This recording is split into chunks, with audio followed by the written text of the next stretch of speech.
So we're just going to briefly look at some fixes that can be done on the iPad in order to deal with the graphing issue. So obviously on an iPad, I'm using iOS 14 here with an Apple Pencil. I can't graph the lines right now. That is an issue that we are working to fix very shortly. We'll have a fix pushed very shortly. In the interim, what students can do is rely on a little bit of old-fashioned sort of mathematics, which is they can go ahead and they can hit the show your work button. And of course, on the iPads, you're going to need to allow pop-ups to be allowed. So hopefully you have that setting allowed on the iPads where they can allow pop-ups. That's going to be settings, Safari, allow pop-ups.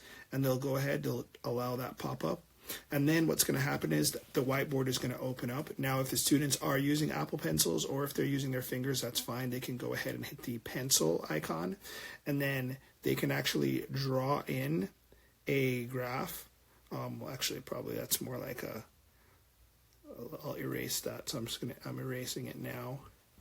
And oops, I went back, hit the undo button.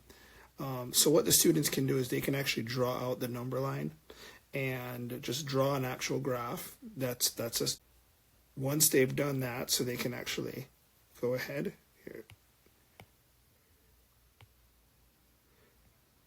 Sort of graph it out there, draw the lines out.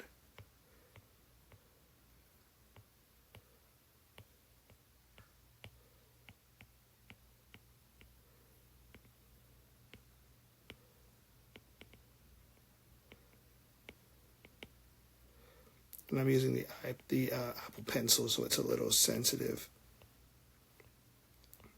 There we go.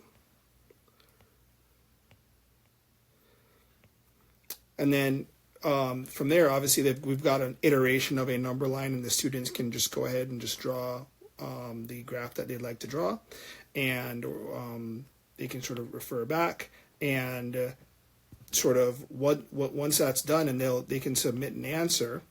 What'll happen is the answer will be submitted. It'll go along with the show your work, and the show your work you'll be able to, when you progress to grade them through the speed grader, you'll be able to actually look at the graph that they actually put. So they can actually answer the question in the show your work. That will be included with the question submission, and then you'll be able to navigate through that as a teacher in Canvas and see the students what the student actually had for that particular answer. And that concludes